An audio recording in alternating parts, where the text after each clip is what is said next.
এরপরে দেখুন, এখন আমি বলতে চাই এই মাদ্রাসার শিক্ষক, এই শহরের মেয়র, বা এই গ্রামের হুম কৃষক, এই বাড়ির হুম লোক।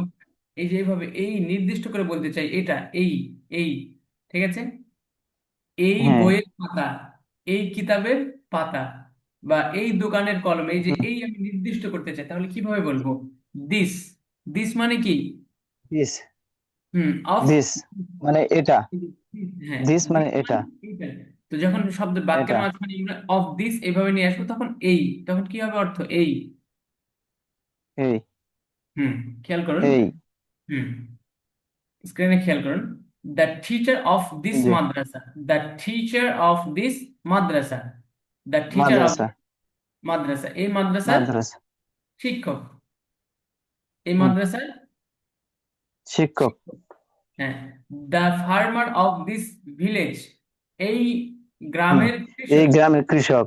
এই গ্রামের কৃষক কৃষক।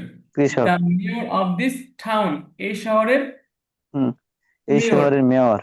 The mayor of this town, এই শহরের হ্যাঁ মেয়র। মেয়র। পড়া কি বুঝতে পারছেন? জি জি আচ্ছা, তাহলে এই যে আগে যে আমরা পড়েছিলাম উইল ইট, এই উইল ইটটা এখন আমরা হুম এই যে শব্দটা শিখলাম, এই হুম শহরের মেয়র, এই গ্রামের কৃষক, এই মাদ্রাসার শিক্ষক, এই যে এইভাবে আমরা এখন হ্যাঁ শব্দটা বড় করব, সেন্টেন্সটা, বাক্যটা বড় হুম করব। The teacher of this hmm মাদ্রাসা উইল ইট, এই মাদ্রাসার শিক্ষক হুম খাবে, এই মাদ্রাসার খাবে শিক্ষক খাবে। দ্য টিচার খাবে of this Madrasa will go, এই মাদ্রাসার শিক্ষক যাবে, এই মাদ্রাসার শিক্ষক যাবে লিখবে। The teacher of this Madrasa will write, এই মাদ্রাসার শিক্ষক লিখবে।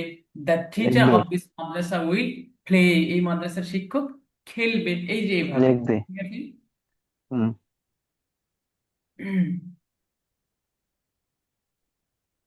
আচ্ছা, এরপরে দেখুন, তাহলে দ্য মানে ফার্মার অফ দিস শব্দ মানে ভিলেজ। নির্ধারিত ভাবে নির্ধারিত ভাবে মানে বলতে গেলে যে এটার ইংলিশ হবে দিস।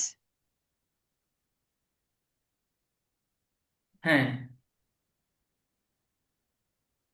দিস আমাদের সম্ভবত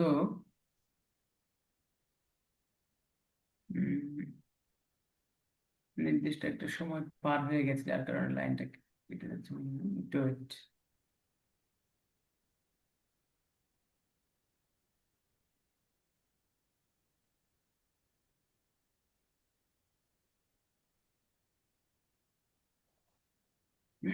আচ্ছা, can you see my screen? আমার স্ক্রিন দেখতে পাচ্ছেন? জি জি ওকে। তাহলে দেখুন, the mayor of this town will eat, এই শহরের মেয়র খাবে। Hmm the mayor of this town will eat, এই শহরের মেয়র। উইল ইট খাবে।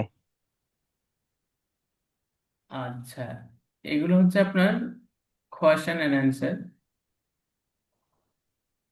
আচ্ছা, তাহলে এই পর্যন্ত আপনার পড়াটা একটু ছোটস্থ করে ফেলতে হবে, ঠিক আছে। হুম এই যে হুম নিজের থেকে আপনি আরো কিছু বানাতে পারেন। এই যে এখানে যে দেওয়া আছে হ্যাঁ মাদ্রাসার শিক্ষক, দ্য টিচার অফ দ্য মাদ্রাসা, মাদ্রাসার শিক্ষক, আপনি বলবেন আহ, গ্রামের মানুষ, গ্রামের কৃষক।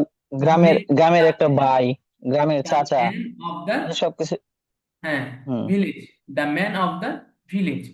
এই যে এইভাবে নিজে হুম থেকে আরো অনেক কিছু বলবেন, নিজের থেকে আরো হ্যাঁ অনেক নিজে কিছু। থেকে তো সবকিছু বানানো যাবে। হ্যাঁ হ্যাঁ হ্যাঁ হ্যাঁ, মানে নিজের থেকে শুধু আরো যে অনেক কিছু বলতে ইয়া। হবে। হ্যাঁ। হুম এই যে জায়গার মাঝে এই যে মানে ওয়াফ দিসের জায়গার মাঝে এটা মানে একবারে নির্ধারিত করে যে শব্দগুলো ব্যবহার করে দিস।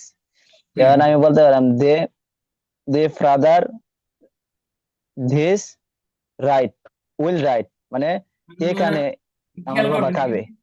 এই যে স্ট্রাকচার যেটা আছে, এটা স্ট্রাকচার, এটাকে কি বলে? স্ট্রাকচার, এই যে গঠন, এই গঠনটা খেয়াল করবেন।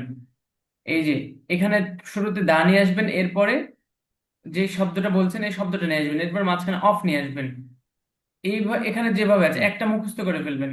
এই যে তিনটা তিনটা মুখস্থ করে ফেলবেন। The teacher of the Madrasa, the farmer of the village, গ্রামের কৃষক, মাদ্রাসার শিক্ষক, the mayor of the town, শহরের মেয়র। এই যে এই ইয়াটা মুখস্থ করে ফেলার পরে will go, will write, will read, will it, will play, এগুলো বসাবেন।